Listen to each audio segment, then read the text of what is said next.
ये सब शास्त्र में है। और फुर्सत किसको है? जिसको फुर्सत है उसका काम हो जाता है। तो सूत्रमय रूप से स्थापित आत्मा की अनुभूति, आत्मा का प्रत्यक्ष अनुभव होता है। वेदन प्रत्यक्ष है आत्मा, प्रदेश प्रत्यक्ष भले न हो, और वेदन प्रत्यक्ष है जिससे अंदाजा कर खाता है। तो प्रत्यक्ष है, परोक्ष प्रत्यक्ष है, ऐसा प्रभुपाद साहब ने दृष्टांत दिया है। अनुभूति जिसका लक्षण आत्मख्याति है, आत्मा की प्रसिद्धि हो जाती है। ओ मैं चिदानंद आत्मा हूँ, संसार का अंत हो जाता है। वह प्राप्त होगी, अनुभूति प्राप्त होगी। शूद्रने से, नव तत्व को जानने से आत्मा की अनुभूति होती है। फिर से दोहराया काउंस कर, जो भूतार्थ में से नव तत्व जानना तो सम्यक होता है। इधर काउंस किया, शूद्रने से नव तत्व को जानने से आत्मा की अनुभूति होती। इस हेतु से यह नियम कहा, नियम व्यवहारने से नव तत्व को जाना ये तो व्यवहारने का विषय, व्यवहारने का विषय को तुम भूतार्थ में निश्चय निश्चय जान कि वो स्वयं प्रकट होता है, कोई उसका करने वाला नहीं है। वहां अभी आगे, वहां विकारी होने योग एक एक शब्द की कीमत है।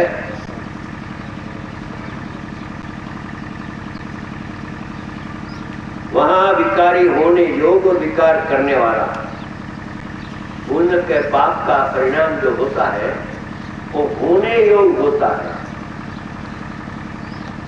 करने से प्रकट नहीं होता है। कोई करता ही नहीं है उसका, सत का कोई करने वाला होता नहीं है। सत स्वयं है, स्वयं उत्पन्न होता है, स्वयं व्यय हो जाता है। तो होने योग विकारी, विकारी होने योग, अवायोग होने योग, वो क्षणिक उपादान है। तो क्या कहा? नैमितिक नहीं है। पहले पुण्य पाप को नैमितिक मत देखो, निमित्त का लक्ष्य वाले को नैमितिक दिखता है, शुद्ध आत्मा का लक्ष्य वाले को क्षणिक उपादान दिखते हैं। क्या कहा? पहले तो जगत में कोई निमित्त ही नहीं है, ऐसा ले लो। क्या कहा? सब उपादान है, विकार उपादान ने क्षणिक उपादान के प्रकार है। निमित्त स्थापना करने से नैमितिक पर्याय दिखती है, और नैमितिक दिखती है तो उसका कर्ता न हो ऐसा दिखाई देता है। क्या कहा? निमित्त का लक्ष्य से पुण्य पाप होता है, वो निमित्त है न पुण्य पाप नैमितिक है। जिसको पर्याय नैमितिक दिखती है वो उसका ज्ञाता नहीं रह सकता है, कर्ता बन जाता है। और जिसको भूतार्थ नहीं से होने योग है ऐसा जानता है, उसका नाम क्षणिक उपादान है। तो क्षणिक उपादान वाला क्षणिक उपादान को ज्ञान का ज्ञेय बनाता है, नैमितिक वाला वो कर्ता का कर्म बन जाता है। बाबूजी साहब कहते फरमाते हैं कि बहुत ही बढ़िया बात है, समझे? चोटी का विपान है, समझे? अध्यात्म रस है बहुत सुना। वो कहते हैं कि बढ़िया बात है, फिर से अपने कहाँ जल्दी है, टाइम भी बहुत है, टाइम भी अभी बहुत है।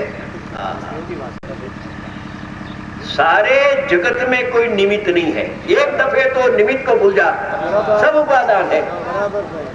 एक निश्चय से बात करता हूँ, वो व्यवहार से निमित्त है तो व्यवहार सगड़ाए अवतार है।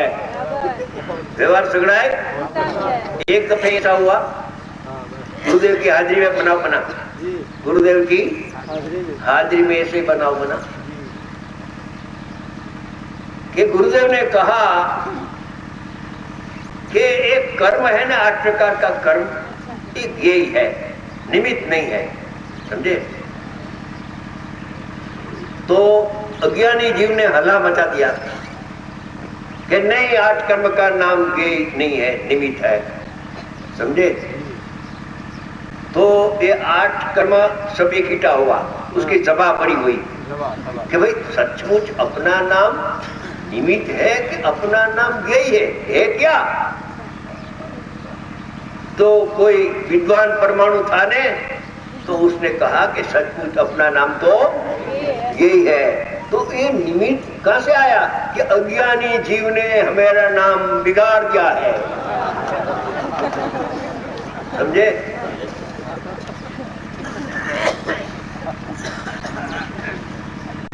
तो अभी क्या करे कि ये सोनगढ़ का संत तो ये कहते हैं, सोनगढ़ का संत ये कहते हैं, उसको मानने वाला संख्या में कम है, ज्यादा तो मानते नहीं। तो इसका क्या करना चाहिए? समझे? तो प्रतिपक्ष वाला कहे कि सोनगढ़ का हमको मान्य नहीं है, तुम श्रीमंद्र भगवान पास जाओ, तुम्हारी शक्ति तो है, वहां से फैसला लाओ, तुम्हारा नाम यही है कि निमित्त। समझे? तो 5 प्रतिनिधि गया, एक समय में वहां पहुंचता है, ऊर्ध्वगमन तीव्र गति से करे तो लोग का आगे पहुंच जाता है ना, इसकी शक्ति है, क्रियावती शक्ति से जाता है। कोई उसको ले जाता नहीं, उसमें कोई निमित्त नहीं है। धर्मवास्ती का है तो निमित्त मात्र है, निमित्त नहीं है। निमित्त का अलग ने निमित्त मात्र अलग होता है भावार्थ। तो वहां गए अने श्रीमंद्र भगवान पास 5 परमाणु खड़ा हुआ, वो तो त्रिकाल रहता है ने। उसने कहा कि यहाँ तक आपने धक्का क्यों खाया? धक्का क्या ने? यहाँ तक क्यों आया?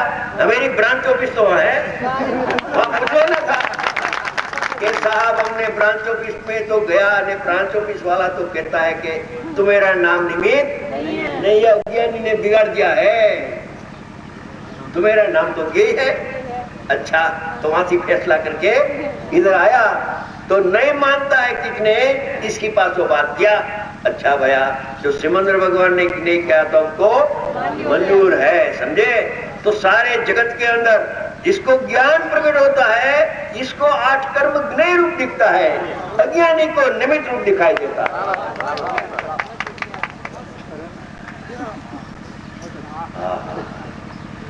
ऐसे जगत में कोई एक दफे निमित्त मत देख। निमित्त देखने से नैमित्तिक राग उत्पन्न होता है और राग का कर्ता तो बन जाता है।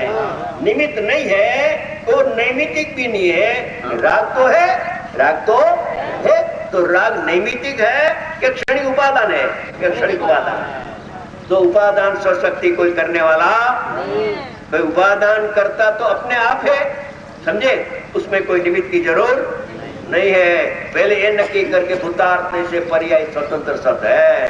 क्षणिक उपादान से देख तो कर्ता बुद्धि छूट जाती है, अकर्ता ऐसा स्वभाव में आ जाता है और ज्ञान प्रकट होता है तो ज्ञान का ज्ञेय बन जाता है। क्षणिक उपादान ज्ञान का ज्ञेय बनता है, कर्ता का कर्म नहीं बनता है।